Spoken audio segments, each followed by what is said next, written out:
The year is 1959. The location is a high-security conference room deep within the Kremlin walls, Moscow. The air is thick with cigarette smoke and the stale smell of nervous sweat. General Anatoly Blegunravov, the head of the Soviet delegation to the Committee on Space Research, sits at the head of a heavy oak table. He is a man who is used to holding the winning hand. For 2 years, the Soviet Union has dominated the headlines. They put the first satellite, Sputnik, into orbit. They put the first living creature, Laika, into the stars. And now they have launched Lunik, a series of probes destined to touch the face of the moon. To the world, Lunik is a symbol of peaceful scientific triumph. But in this room, the men know the truth. Lunik is not just a scientific instrument. It is the upper stage of a mighty intercontinental ballistic missile. It is the terrifying proof that the Soviet Union can deliver a nuclear warhead to any city in the United States. It is the ultimate bluff, and it is working. The Americans are terrified. The West is shaking. But today, the general is not smiling. He is staring at a document that has just been slid across the polished wood by a pale-faced KGB colonel. It is a transcript from a closed-door briefing in Washington, D.C., intercepted by Soviet intelligence only hours ago. The general picks up the paper. His eyes scan the Cyrillic type. The Americans are discussing the Lunik. That is to be expected. They are obsessed with it. But as the general reads further, his blood runs cold. The American engineers are not speculating. They are not guessing. They are quoting numbers. They are quoting the exact diameter of the Lunik's mounting bolts.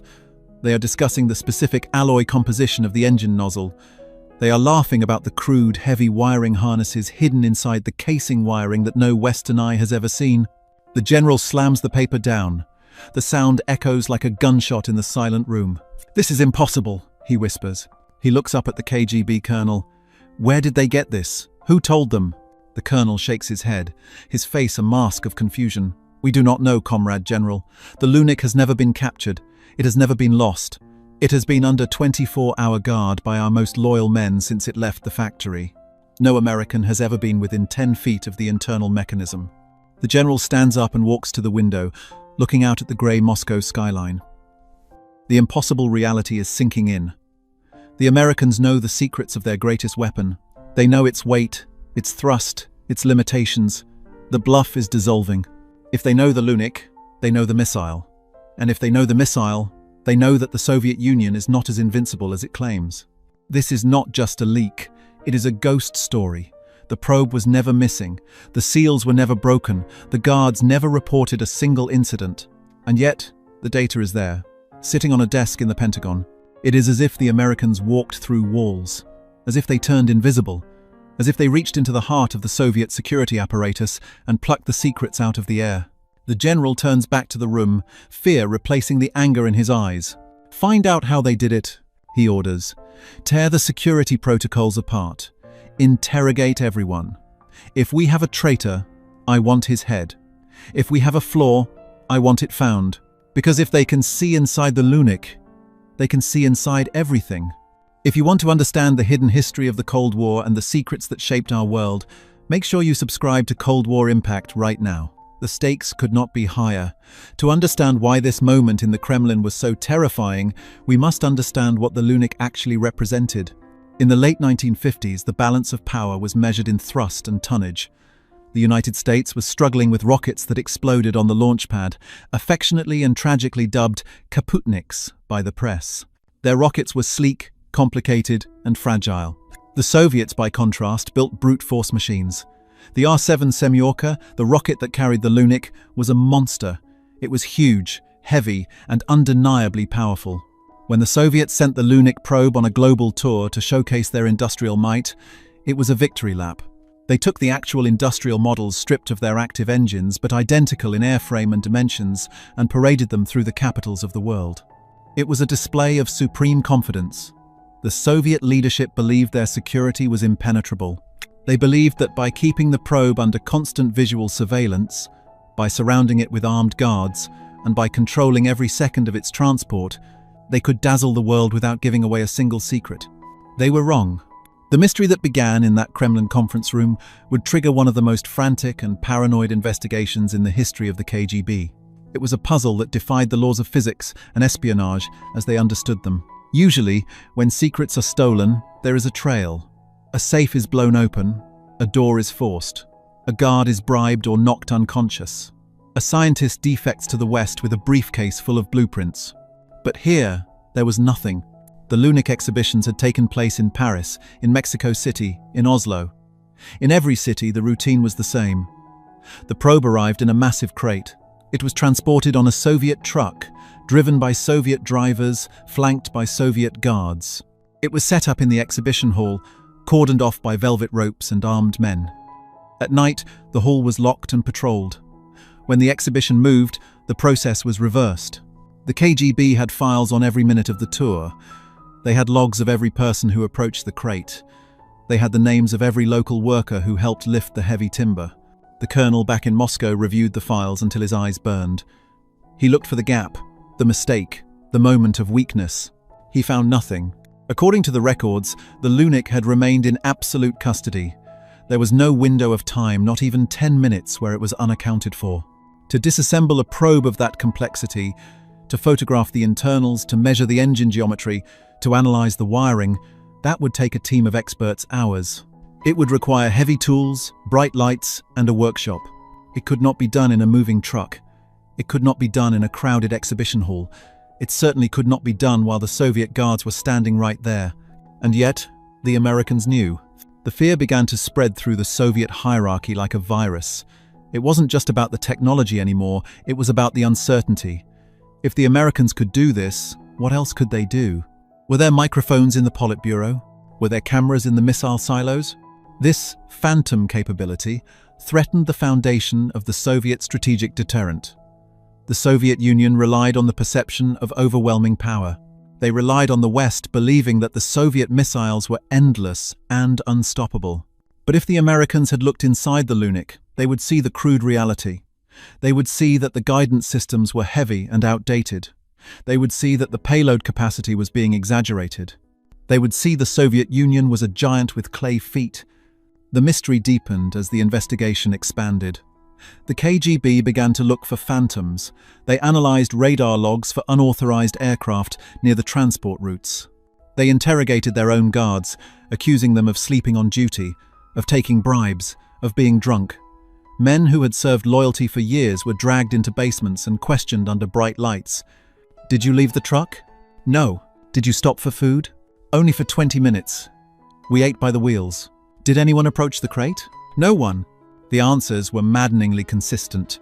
The impossible event remained impossible. The Soviet leadership was left with a terrifying conclusion. They were fighting an enemy they could not see, who could walk through locked doors and manipulate reality. The Lunik mystery became a bogeyman. It was whispered about in the corridors of the Lubyanka. It became a symbol of a new kind of warfare, a warfare where steel and guards and guns were useless against an enemy who fought with silence and shadows. But while the Soviets chased ghosts and tore their own ranks apart looking for a traitor who didn't exist, they were missing the truth. The answer wasn't in a high-tech gadget or a magical device. It wasn't a traitor. It wasn't an invisible plane. The answer was far more audacious and far more insulting to the Soviet pride. It involved a dusty road, a bit of lumber, a set of standard wrenches, and the one thing the Soviets never accounted for, the simple human need for a good dinner. The panic within the Kremlin did not stay contained in the conference room. It bled outward, seeping into the stone corridors of the KGB headquarters at Dzerzhinsky Square. The order from General Blagorovov was absolute. Find the leak, close it, silence it. For the Soviet intelligence apparatus, the existence of the American data was an existential nightmare. It wasn't just that the Americans knew, it was what they knew. The Americans had the serial numbers of the components. They had the precise calibration data of the guidance gyroscopes. They had the electrical resistance values of the internal circuitry.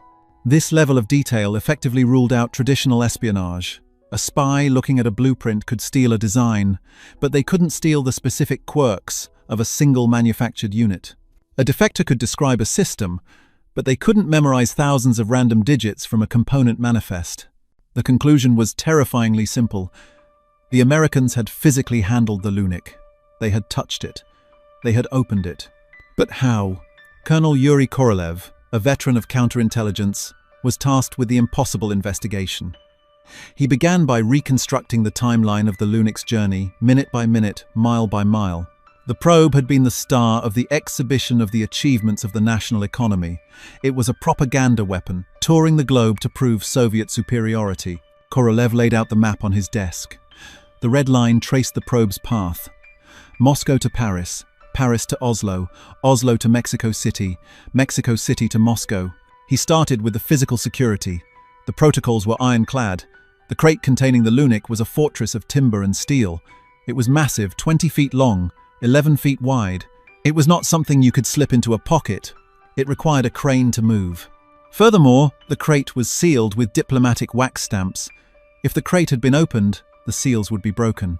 The KGB agents who accompanied the tour swore that the seals were checked every morning and every evening. They were intact. Korolev brought in the guards. These were not conscripts. They were GRU Spetsnaz and elite KGB officers, men chosen for their unshakable loyalty. They sat in the interrogation chairs, their faces pale under the harsh lights. "Tell me about the transport in Paris," Korolev demanded. "We drove the truck ourselves," the captain of the guard replied, his voice trembling slightly. "We never stopped. The local police escorted us, but they never got close. We unloaded the crate directly into the exhibition hall. We slept in shifts next to it." "And the hotel?" "We didn't stay in hotels. We stayed with the probe." Korolev moved down the list. Oslo. Same story. The probe was never left alone. The crate was never out of sight. Then, Mexico City. This was the leg of the journey that worried Korolev the most. It was the chaotic heart of the tour. The crowds were immense. The logistics were messy. The probe had to be moved from the rail yard to the exhibition grounds. He pulled the file on the Mexico City transfer. "You used a local trucking company," Korolev accused the logistics officer. "Why?" "We had no choice, Comrade Colonel," the officer pleaded. "Our own transport trucks were delayed at the port in Veracruz. The exhibition was opening in 24 hours. The ambassador ordered us to hire local heavy haulers. But we took precautions. We had a Soviet escort car following the truck. We had a Soviet man in the cab with the driver." Korolev leaned in.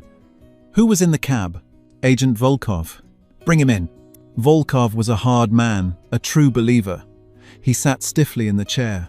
"I sat in the passenger seat," Volkov stated flatly. "The driver was a local. He spoke no Russian. I spoke no Spanish. We drove from the train station to the exhibition. It was late. The traffic was bad." "Did the truck stop?" "No." "Did the driver make any calls?" "No." "Did you lose sight of the convoy?" "The escort car was behind us the whole time. I checked the mirror every 30 seconds. Korolev slammed his fist on the table. "Then how did they do it, Volkov? Did they beam themselves inside the crate? Did they freeze time?" The interrogation went on for days. They analyzed the route maps. They checked the weather reports. Was there fog? Was there a blackout? Nothing. The timeline was seamless. The truck left the station at 5 p.m. It arrived at the exhibition at 6 p.m. 1 hour. 1 hour was barely enough time to drive the route in heavy traffic. It was certainly not enough time to hijack a truck, drive it to a secret lab, open a 20-foot crate, disassemble a multi-ton spacecraft, photograph it, reassemble it, and get it back on the road without the man in the passenger seat noticing. The investigation hit a dead end. The physical evidence said the probe was never touched. The intelligence evidence said the probe was fully compromised. The Soviet analysts began to turn on each other. Paranoia blossomed like a fungus in the dark. If the physical access was impossible, then the leak must be coming from the top. They began to suspect the scientists. Perhaps the chief designer himself was a traitor? Perhaps the blueprints had been microfilmed and smuggled out in a hollow tooth? But that theory didn't hold water either. The Americans had data on the imperfections of the specific unit, the scratches on the metal, the wear on the bolts. A blueprint doesn't show wear and tear. The KGB began to build a legend around this failure. They started to whisper about American super technology. Reports began to circulate in the Kremlin suggesting that the CIA possessed X-ray cameras capable of photographing through timber and lead. Others suggested the Americans had developed miniature listening devices that could analyze the vibrations of the probe during transport to map its internal structure. It sounds ridiculous now, looking back from the 21st century. But in the late 1950s, technology was moving so fast that magic and science were hard to distinguish. If the Soviets could put a dog in space, why couldn't the Americans have an X-ray camera that saw through wood? The fear of this ghost technology paralyzed Soviet innovation. They began to line their shipping crates with lead sheets, making them heavier and harder to transport. They started welding the bolts shut, making maintenance a nightmare for their own crews. They spent millions of rubles trying to block a technology that didn't exist. But while the KGB was chasing science fiction villains, they missed the one detail that was sitting right in front of them in the Mexico City logs. It was a detail so mundane, so bureaucratic, that every single investigator's eye slid right over it. It was about the truck. In the file, buried under piles of stamped forms and customs declarations, was a note about the transfer at the rail yard. The Lunik crate was the last item to be loaded onto the truck. The scheduled departure was 5 p.m., but the logs from the exhibition hall showed the truck arriving not at 6 p.m., but the following morning. Korolev had missed it. Or rather, he hadn't missed it. He had accepted the explanation provided by the logistics team without question. The explanation was simple. The truck was held overnight at the rail yard due to a scheduling error with the crane. It was under guard in the depot. Under guard in the depot. Those 5 words were the shield that hid the truth. Korolev assumed under guard meant Soviet guard. He assumed the depot was a secure, well-lit facility. He assumed the chain of custody was unbroken. He assumed wrong. The Soviets were looking for a high-tech heist. They were looking for James Bond rappelling from a helicopter. They were looking for laser cutters and sleeping gas. They were prepared for a cinematic battle. They were not prepared for the reality of logistics. They were not prepared for the fact that when you are moving a 10-ton box through a foreign city, you are at the mercy of the men who drive the trucks and the men who operate the cranes. The KGB investigation concluded that the leak was a Level 1 security breach of unknown origin. They purged 3 mid-level scientists who had innocent contacts with Westerners. They demoted the guards who had served on the tour. They tightened the screws on the entire space program, creating an atmosphere of fear that stifled creativity and slowed down development. They had convinced themselves that the Americans were wizards. In reality, the Americans were just opportunistic lumberjacks. While Korolev was screaming at his subordinates in Moscow, asking them how the Americans walked through walls, he should have been asking a different question. He should have been asking, where was the truck driver? Because if he had pulled the employment record of the local trucking company in Mexico City, he might have noticed something odd. He might have noticed that for one night, and one night only, the regular roster of drivers had been shuffled. He might have noticed that the dispatcher had bought a brand new car the following week. But the Soviets were too arrogant to look at the help. To them, the drivers and the crane operators were invisible mere furniture in the grand palace of history. They couldn't conceive that the fate of the Cold War could turn on the whim of a blue-collar worker. This blindness was their fatal flaw. They built walls to keep out armies, but they left the back door open for the delivery man. And the Americans? They were waiting at the back door with a crowbar. While Colonel Korolev was tearing his hair out in Moscow, chasing phantom X-ray machines and invisible traitors, a group of men were sitting in a nondescript office in Washington, D.C., drinking bad coffee and laughing quietly. They weren't wizards. They weren't super soldiers. They were the men of the CIA's Office of Scientific Intelligence. And they had just pulled off the greatest magic trick of the Cold War without using a single gadget that couldn't be bought at a hardware store. The operation hadn't started with high-tech satellite imagery. It started with a simple observation. The Soviets were so proud of their Lunik probe that they were parading it around the world like a prize hog at a county fair. They were practically inviting the West to take a look. The CIA realized that the Soviet arrogance was their greatest vulnerability. The Soviets assumed that because the probe was surrounded by guards, it was safe. But guards are human. They get tired. They get hungry. They get bored. And most importantly, they follow orders. If you could control the orders, you could control the guards. The plan was hatched when the Lunik tour was announced for Mexico City. It was the perfect environment. Mexico City in the late 1950s was a chaotic, sprawling metropolis, a place where bureaucracy was flexible and where a few $100s could buy a lot of cooperation. The CIA team didn't bring lasers or sleeping gas. They brought toolkits, cameras, and a very good understanding of logistics. The key to the operation wasn't to fight the Soviets, it was to help them. The Soviets needed a truck to move the massive crate from the rail yard to the exhibition hall. The CIA made sure they provided the truck. Through a series of cutouts and local contacts, The agency ensured that the transport contract went to a trucking company that was, effectively, on the CIA payroll. This was the first layer of American dominance. Total environmental control. The Soviets thought they were operating in a neutral country. In reality, they were walking onto a stage set built by American intelligence. The night of the operation arrived. The Lunik crate, a massive wooden sarcophagus, was sitting at the rail depot. The Soviet guards were hovering, looking at their watches. The truck arrived right on schedule. The driver was a vetted asset. He was calm, professional, and completely under control. He loaded the crate. The Soviet escort car pulled up behind him. Everything looked normal. But then, the glitch happened. The driver didn't head straight for the exhibition hall. He took the scheduled route, but then, at a pre-arranged intersection, he signaled a turn. The Soviet escort car followed, assuming this was a necessary detour due to traffic or roadwork. It wasn't. The truck pulled into a large, walled lumberyard. The driver jumped out, looking apologetic. He explained to the confused Soviet escort through a translator, who was also an asset, that the exhibition hall was not ready to receive the crate until morning. The crane captain at the hall had gone home. There was no one to unload it. It was a lie, of course, but it was a boring, bureaucratic lie, the kind of lie that happens every day in logistics. The Soviet guards were annoyed, but they weren't suspicious. They were told the truck would be kept in this secure, walled compound overnight, and they could sleep in a nearby hotel while a local guard watched the gate. This was the gamble. Would the Soviets insist on sleeping in the truck cab, or would the promise of a warm bed and a hot meal be too tempting? The Soviets, believing their crate was sealed and safe in a locked yard, chose the hotel. They left.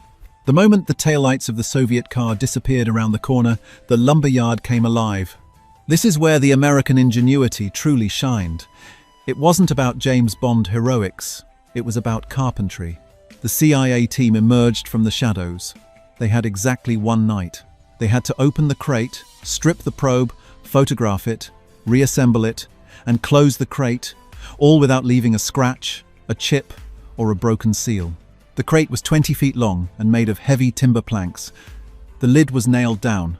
The Soviets had placed wax seals on the edges so that if anyone pried the lid up, the seals would crack.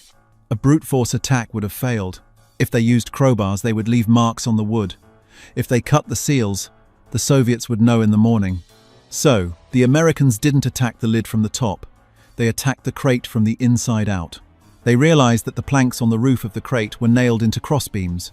If they could remove the planks without disturbing the sides where the seals were, they could drop into the box like cat burglars. But how do you pull a nailed plank up without leaving leverage marks on the wood? You don't. You verify the wood grain, you select the planks carefully, and you use specialized soft-jawed tools that grip the wood without biting into it. It was the work of master craftsmen, not soldiers. They gently, painstakingly worked the nails loose, inch by inch, sweating in the cool night air. One screech of a nail, one splinter of wood, and the game was over. Finally, the planks came free. The top of the crate was open. The agents lowered a ladder into the darkness. They climbed down. Inside, the Lunik probe loomed above them, a metallic beast sleeping in the dark. It was stripped of its outer cowling for transport, which saved them hours of work. But the engine nozzle, the prize, was still protected by a heavy guard plate. To get the data they needed, they had to remove the guard plate. But the bolts were sealed with factory tamper paint. If they turned the bolt, the paint would crack. The Soviets would see the hairline fracture and know the bolt had been moved. The CIA team didn't panic. They had anticipated this. They had brought a manufacturing specialist. They carefully noted the exact position of the paint lines. Then they unscrewed the bolts. The paint cracked. They removed the plate. Now the engine was exposed. For the next few hours, the lumberyard turned into a high-speed photo studio. The agents swarmed the engine. They measured the injector plates. They photographed the wiring looms. They took scrapings of the metal to analyze the alloy. They measured the thickness of the nozzle walls to calculate the heat resistance. They discovered something that shocked them. The Soviets weren't using advanced lightweight materials. They were using heavy, industrial-grade steel and enormous, clunky fasteners. The workmanship was rough. There were grind marks on the welds. It looked less like a spaceship and more like a tractor. But as the night wore on, the clock became the enemy. Dawn was approaching. The Soviet guards would be back at 7 a.m. sharp. They had to put it back together. This was the most dangerous part. Destruction is easy, creation is hard. Reassembly requires perfection. They bolted the guard plate back on. Now, they had to fix the cracked paint on the bolts. The team had brought a kit of various paints and lacquers. The specialist mixed the colors by flashlight, matching the dull, oxidized gray of the Soviet factory paint. He applied it with a single hairbrush, bridging the cracks, blending the texture until the bolts looked like they hadn't been touched in years. Then, they climbed out. They replaced the roof planks. They hammered the nails back into the original holes, using a cloth buffer to silence the strikes. They dusted the top of the crate to hide their footprints. By 6 a.m., the crate was sealed. The tools were packed. The cameras were hidden. When the Soviet guards arrived at 7 a.m., groggy from sleep and breakfast, they found the truck exactly where they left it. The local driver was leaning against the wheel, smoking a cigarette, looking bored. The night watchman nodded at them and opened the gate.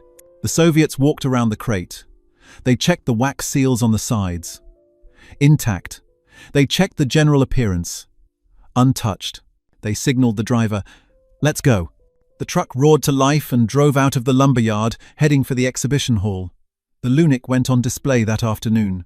Thousands of people walked past it, marveling at the Soviet genius, never knowing that the night before, the Americans had been inside its belly. The data packages were flown to Washington immediately. The analysts at the CIA couldn't believe what they were seeing. They had expected a terrifying piece of futuristic technology. What they found instead changed the entire trajectory of the Cold War. The Soviet dominance was built on a lie. The mystery wasn't that the Lunik was too advanced to understand. The mystery was how the Soviets were managing to do so much with such primitive hardware. The Americans had solved the mystery of the Lunik, not by outthinking the Soviet scientists, but by outmaneuvering the Soviet bureaucracy. They had proven that in the Cold War, the most dangerous weapon wasn't a missile or a spy satellite. It was a truck driver who knew when to take a wrong turn. But the real shock was yet to come. The CIA had the photos, but they needed to understand why the Soviets had built the machine this way. And when they finally put the pieces together, the realization would shatter the myth of the missile gap forever. The photographs arrived in Washington, D.C., not as a triumphant pile of treasure, but as a stack of grainy black and white enigmas. They were developed in a secure darkroom at the National Photographic Interpretation Center, NPIC, the air heavy with the smell of chemicals and high-stakes anxiety. The analysts who gathered around the light tables were expecting to see the future. They were expecting to see propulsion systems that defied American physics, alloys that were lighter and stronger than anything produced in Pittsburgh or Detroit. They were prepared to look at the face of a superior enemy. Instead, they found themselves looking at a steam engine in the age of nuclear power. The shock moment came slowly, then all at once. It began with the measurements. The CIA agents in the Mexico City lumberyard had done their jobs with surgical precision. They had measured the engine nozzles, the fuel lines, and the combustion chambers. When the analysts crunched the numbers, the results were baffling. The Lunik, and by extension, the R-7 Semyorka missile that launched it, was enormous. At first glance, size seems like a strength. A bigger rocket means a bigger warhead, right? That was the Soviet propaganda line. They built gigantic rockets because they were powerful. But the engineers at the table knew the truth. In rocketry, size is often a symptom of failure. If your guidance system is heavy and crude using vacuum tubes instead of transistors, your warhead is heavy. If your warhead is heavy, you need a massive amount of fuel to lift it. If you need a massive amount of fuel, you need giant tanks. If you have giant tanks, you need a cluster of huge, inefficient engines to get the whole monstrosity off the ground. The photos of the Lunik's wiring were the smoking gun. The agents had photographed thick, rubber-insulated cables bundled together with heavy clamps. It looked less like the interior of a precision spacecraft and more like the wiring harness of a 1950s dump truck. "This is agricultural," one analyst muttered, tracing the lines on the photo. "They aren't miniaturizing anything. They're just building it bigger to carry the weight of their own inefficiency." This was the first revelation. The Soviet lead in space was not based on superior technology.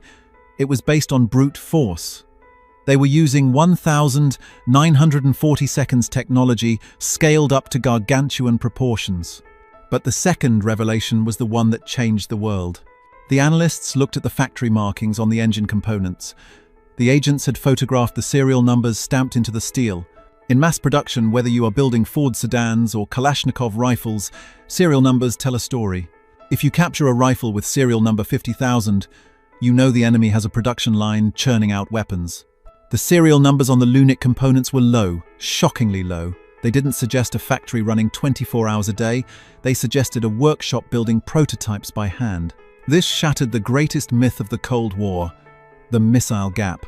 For years, the American public and the American government had been terrified by the idea that the Soviet Union was churning out intercontinental ballistic missiles, ICBMs, like sausages. Intelligence estimates fueled by Soviet bluffs and American paranoia predicted that the Soviets had hundreds of missiles pointed at New York and Washington. But the Lunik photos told a different story. You cannot mass-produce a rocket this complex, this heavy, and this crude without a massive industrial footprint. The markings suggested that the R-7 was not a weapon of war, it was a show pony.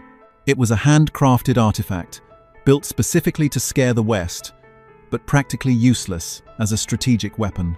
The R-7 took hours to fuel. It could not be kept on alert.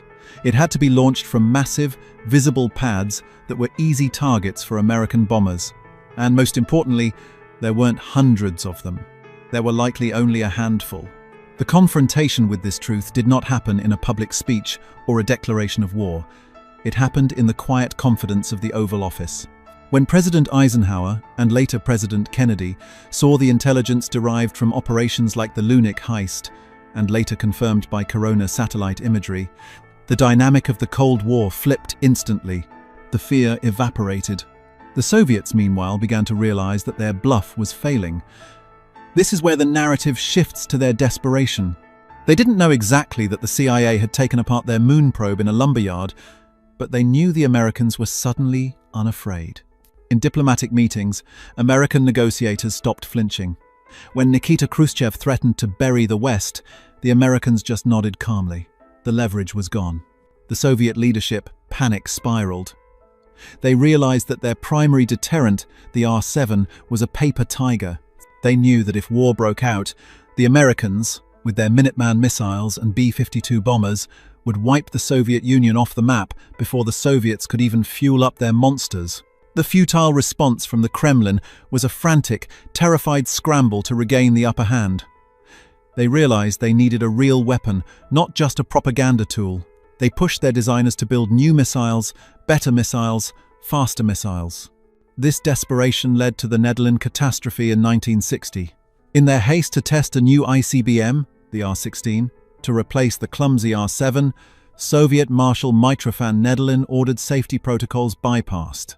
He sat in a chair on the launch pad, demanding the engineers fix a leak while the rocket was fully fueled. The second stage ignited while the first stage was still attached. The resulting explosion vaporized Nedelin and killed dozens of the Soviet Union's top rocket scientists. It was a disaster born of pure strategic panic, a panic caused by the realization that the Americans knew the truth. But the ultimate proof of the Lunik revelation came in 1962 with the Cuban Missile Crisis. Historians often ask, why did Khrushchev take the insane risk of putting nuclear missiles in Cuba? The answer lies in the Lunik photos. Khrushchev put missiles in Cuba because he had no other choice. He knew the R-7 seconds in Russia were useless. He knew he had no reliable way to hit the United States from Soviet soil. The missile gap was real, but it was in America's favor. By placing medium-range missiles in Cuba, he was trying to create a cheap, quick shortcut to a strategic threat. He was trying to compensate for the fact that his mighty space rockets were actually fragile, heavy, handcrafted dinosaurs that the CIA had already dissected and dismissed. The shock of the Lunik operation wasn't that the Soviets were ahead, it was that they were miles behind. The Americans had looked under the hood of the Soviet war machine and found a hamster wheel. And the Soviets, realizing they had been exposed, spent the next decade trying to build a military that actually matched the one they claimed to have. But the damage was done. The psychological victory had been won in a Mexican lumberyard. The Soviets thought they were playing chess. They thought they were projecting strength through secrecy. But they forgot the most basic rule of the game. If you show your opponent your pieces, make sure they are real. And if you are going to leave your king undefended in a foreign country, make sure the truck driver isn't working for the other side. The impact of this single night of espionage was clearer than any photograph. It gave the United States the confidence to stand firm in Berlin. It gave Kennedy the steel to blockade Cuba. It allowed the US to invest in precision technology while the Soviets bankrupt themselves trying to catch up in tonnage. But there is one final piece to this puzzle, a statistic so devastating that it serves as the epitaph for the entire Soviet bluff. The verdict on the Lunik operation can be summarized in two numbers. In October 1962, during the terrifying peak of the Cuban Missile Crisis, the world stood on the brink of nuclear war. The American public believed they were facing a peer, a giant with a nuclear sword just as sharp and just as long as their own. But thanks to the intelligence gathered in operations like the Mexico City heist, President Kennedy knew the real score. The United States possessed over 170 operational intercontinental ballistic missiles, plus fleets of strategic bombers and Polaris submarines. The Soviet Union? They had 4. That is the killer statistic. 4 operational R-7 launch pads capable of reaching the continental United States. The thousands of missiles that the Soviets boasted about were a myth. The endless production lines were a fantasy. The Lunik probe was not the tip of an iceberg. It was a stage prop. This disparity explains why the Cold War ended the way it did. The Soviet Union was a master of the first. They achieved the first satellite, the first man in space, the first moon probe. These were spectacular, singular achievements designed to grab headlines. But a superpower is not built on headlines. It is built on consistency. It is built on the ability to do the hard, boring work of mass production, quality control, and economic stability. The Lunik investigation revealed the fatal flaw in the Soviet DNA. They could build one of anything, but they could not build many. They could handcraft a miracle, but they couldn't manufacture a standard. While American engineers were designing the Minuteman missile, a solid-fuel rocket that could be built by the thousands, stored in silos for years, and launched in seconds, the Soviets were still wrestling with the giant, clumsy, liquid-fueled monsters that required a team of artisans to assemble and a day to prepare for launch. The Lunik heist exposed the difference between a command economy and a free market of ideas. In the Soviet system, fear drove innovation. Scientists lied about capabilities to avoid the gulag. Factory managers cut corners to meet quotas. The result was a military machine that looked terrifying from a distance, but was rotting from the inside. The Americans, by contrast, leveraged a system where bad ideas were discarded and good ideas were scaled. They didn't need to fake their strength, because their strength was in the depth of their industry, not the height of their rhetoric. The legacy of that night in Mexico City echoes through history. It was the moment the West stopped flinching. It was the moment the United States realized that the Red Menace was not 10 feet tall. The Cold War dragged on for another 30 years, fueled by proxy wars and regional conflicts. But the strategic question, the question of who really held the technological crown, was answered in 1959. The Soviet Union eventually collapsed under the weight of its own contradictions.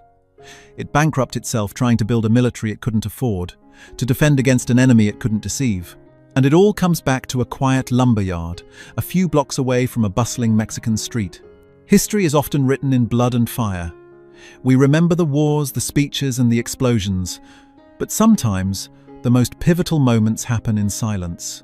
The Soviet guards slept soundly in their hotel beds, dreaming of the glory of the motherland.